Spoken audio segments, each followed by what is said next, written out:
Hello, everybody. Welcome back to Embodied by Mac. My name is Michaela. I'm an evolutionary and predictive astrologer, and today we're here for your February 2026 horoscopes. This is a rocking and rolling month because we start off the month with a very dramatic full moon in Leo, and then we have Saturn moving into Aries, which is initiating a 3-year cycle. Saturn's going to conjunct Neptune at 0 degrees Aries, which is a cycle we have never experienced before in our lifetimes. That's a total reset in a certain part of your life. And we also have a new eclipse season starting in the Aquarius Leo axis. So, eclipse seasons tend to be pretty intense and can accelerate things in our life and feel like we're being forwarded back onto our path or redirected onto our path. And it's really where time collapses, karmic situations kind of fall into place and we get redirected and pushed along further in our journey for growth, for evolution, to meet your aspirations, to meet your goals, your manifestations, what have you. But eclipses can be intense emotional periods. So we're going to talk about that definitely. And then towards the end of the month, we are in the middle to the end of the month, we are in a Mercury retrograde period. So, first Mercury retrograde of 2026. So, there's just a few things I want to touch on for each of the astrological signs for this month. I think that's pretty much enough to get covered. And at the end, if you feel like you want a reading with me, then you can go to embodiedbymac.com. You can book a reading right through there, or you can connect with me on any of my social media on Instagram, TikTok, or here on YouTube. You can find my email, send me a letter, and let me know if I can help you. And if you want a reading to navigate the next 6 months ahead for us in 2026. Okay, so make sure you hit the like button and subscribe if you haven't already, and get ready for your horoscope.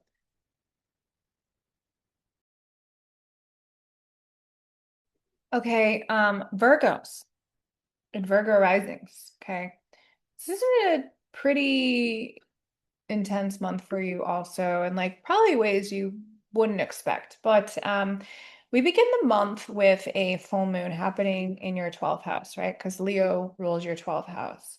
So this is really setting off the month of like hidden emotions, or habits that you may have coming to the surface, right? Or being illuminated. So this is helping you basically release any like subconscious fears or sense of doubt, or things that, can get in your own way, your own self-sabotaging dynamics, whether that's emotionally, mentally, physically, psychologically. Those are coming to the surface right in the beginning of the month. So you could definitely feel more of a need for solitude and rest, because it can be quite exhausting, honestly, to like kind of come up with these things out of nowhere and just like deal with them. Okay. So this is all about giving yourself the space to have this emotional breakthrough, if you will, or this illumination of this dynamic coming in, and letting go of patterns of behavior that are self-doubting, self-sabotaging, painful, or maybe require you to have a new level of empathy and compassion, okay? And to allow those dynamics to come to a closure and come to an end. Because the full moon is all about integration, releasing, can be letting go. It can be things coming to a full head or a culmination. So maybe it's something you've been dealing with for a while, and the full moon kind of brings this to an illumination tool. And it's like, here's the last of that little bit thing that you've been working on that you need to let go. Like your ego needs to let go and untangle. And it could be like that little last thing that you're doing, and you're just feeling called to let it go, release, and then retreat, right? And like give yourself some time to heal and recharge. And I would suggest you do that, and you give yourself that time to around this full moon, maybe the day before, the day after, to give yourself that sense of recognition that, hey, you need a bath, you need a nap, you need some self-care, some self-love, and let that thing go, and then carry on. Simultaneously, like a week, ooh, sorry, keep doing that. A week and a half later on the third. Sorry, I've been doing this all day and now the 13th of February. We're gonna get Saturn and Neptune that move into your eighth house here. Okay. And eighth house is a very deep house. It's one where we experience um a lot of things about trust and intimacy, betrayal, abandonment, shared resources, what it means to have deep trust and intimacy with another person, merging, empowerment, disempowerment. Many heavy, deep, and psychological dynamics happen in this house. And you are getting a new 3-year cycle through this house and a new 14-year cycle. Okay. So you would have had previews of this with Neptune in your eighth house between March 30th and October 22nd. So I kind of want to take a moment to think about that, pause the video, what you will. And then you also had a preview of Saturn moving through your eighth house between May 24th to September 1st of 2025. Okay. And there's going to be similar themes of that period that are coming up now for a longer term transit. Okay. Like I said, a 14-year cycle and a 3-year cycle. So this is really about you approaching discipline and also creating boundaries in life when it comes to intimacy and shared resources and trust. Okay. Healing also with Neptune, though, things when you felt betrayed, when you felt like your trust was taken advantage of, when you feel like you've reached these life and death scenarios, psychologically or emotionally. Okay. Neptune is coming in here to basically have you face your fears and let go of the need to control things now when it comes to intimacy. But at the same time, Saturn's coming in here and it's showing you there's going to be a long-term healing process that needs to begin and to be initiated. And you're going to need support. You can obviously provide that support for yourself, but that might be, working with somebody else, because Saturn here is going to require work, right? Hard effort, to establish what it means to have new boundaries, and an ability to commit to intimacy in life again in a new way, right? Because it is an Aries, so it is about a new cycle and a new way of doing things, right? So you don't have to do things the old way you used to do with Saturn and Neptune and Pisces. You can do it in a new way, and it can be more self-empowered and where you have a more sense of agency.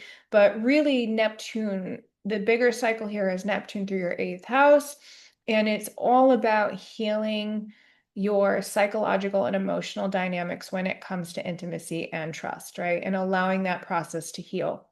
So this can be a time when you're feeling pulled between like wanting control, but also wanting to surrender, maybe surrendering to a partner, maybe not, maybe feeling fearful of getting that close to a partner again. And that could be like, people it doesn't have to be just like romantic relationships, although they tend to be in the eighth house because it's also a house of like sex and where we really have deep and meaningful intimacy with another person.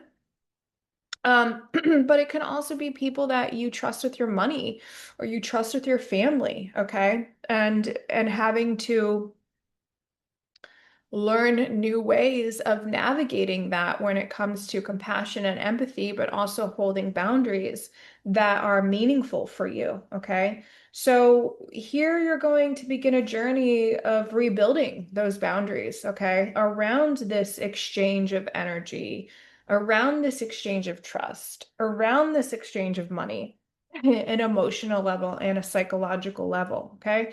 It's a long-term new beginning that's happening for you, Virgos and Virgo risings, okay? It's very deep. Um, and I think potentially at the end of both of the transits, you will have a very clear, very strong perspective of being able to discern what is important to you and what is not. And that's really going to give you a lot of confidence and courage to have trust and intimacy with people, for the remainder of your life here on Earth. Then we're going to move on to the new moon solar eclipse in Aquarius. That's happening on the 17th of February. And that's going to be happening in your sixth house of daily work. So this is like our daily work, our routines, and our rituals that we do, the things that we do to take care of our health and our wellness on a day-to-day. This can include your pets, because our pets become a part of our daily routine. What you're eating. Are you smoking? Are you exercising? Right? Are you meditating? Are you reading? What is your sleep habits like? Okay. There's going to be a sudden shift in this area of your life. And this is related to your work as well, because you show up to work every day, usually, most people do. So when that is a part of your routine, that can be a sudden shift in your daily responsibilities, and that can include your work. So what is it about your day-to-day life and that responsibility is coming up for a shift, okay? Now, this solar eclipse is all about an ending and a new beginning, okay? Because it's happening at the end of Aquarius and it's a new moon. So there are parts of your responsibilities in your day-to-day life that will end, and then there will be new responsibilities that shift in. Yay! Virgo's like, yeah, I know, I do this all the time. So this could mean you get a new job offer, or you get a new role in your job, or you have new people that are working underneath you. Maybe there's subordinates underneath you. Maybe you are working under somebody new as well. There is some type of shift in the workflow or the schedule that can happen. Um, but this can also mean that you're now ready to let go of some outdated habits that maybe aren't beneficial to your health. And Virgo, health is very important for you because your natal sign naturally rules the sixth house. So the more clear and healthy, whatever healthy means to you, you can get on your day-to-day habits and routines, the stronger you actually build up that confidence in your life and that you're in your sense of self. Okay. So that's something that Virgos need to remember. It's not about perfectionism, even though you guys are very good at making things perfect, probably to the detriment of your own fault. You don't have to show up to be perfect. It's perfection. It's not a thing. It's more about just doing the thing every day and creating it a habit. Okay. So you can let go of outdated bad habits that inhibit you, and allow new ones to come in.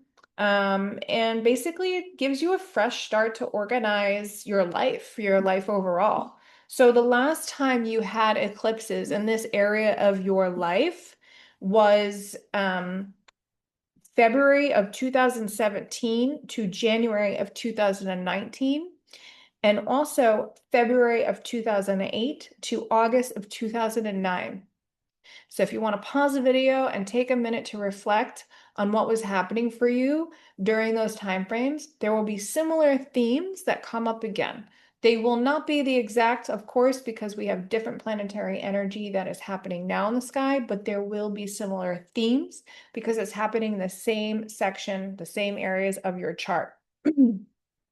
Now, this eclipse cycle that begins on the 17th of February, this one is going to run until January of 2028. So you're dealing with this for a few years as well. Okay. So it's time to buckle down on the seriousness of your health and your wellness and self-sabotaging behaviors, right? Because those are going to come up a lot. So, and it's time to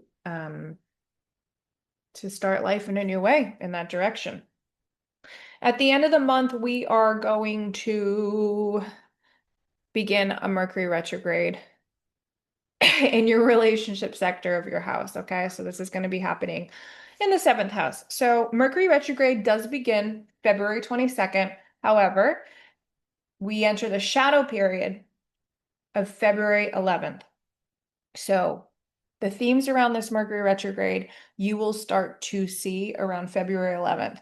This is very much going to be relationships, I am sorry, coming up from the past, or maybe I'm not sorry, maybe this is good for you, but relationships coming up from the past, past lovers, past friendships, past coworkers, past business partners. People who were more significant to you, closer to you, and so forth, they're coming up back into your life again for whatever reason. They might have a message. This might be an opportunity for you to bring more healing into that old relationship. Maybe it's an opportunity for you to have a conversation that helps you heal old relationship dynamics that could resurface, okay? This can also be miscommunication when it comes to partnerships, okay? And again, that partnership, that seventh house, isn't just romantic because some of you might be single, some of you might be taken, whatever. This could be your friends, your coworkers that you are close with, certain type of family members and stuff. This is about this could be confusion or miscommunication. So try not to make any decisions until you're out of the Mercury retrograde period, which is going to be March 20th. Okay, so wait the few weeks. There's some healing that needs to process. There's some renegotiation that needs to happen. Renegotiation around agreements, around boundaries, around what's fair, okay? What's of fairness and equality in your relationships.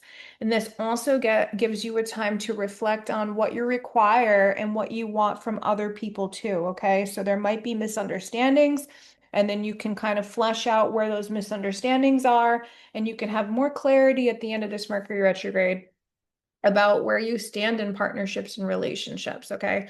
Or maybe this gives you an opportunity to rekindle an old love or an old flame, okay? And revisit that. Maybe there's some karma that was not closed off or not finished yet, and so forth, okay? So we'll see what that ends up looking like for you, my Virgos. So anyway, I hope you have a lovely month of February, and I will be back with you guys again soon.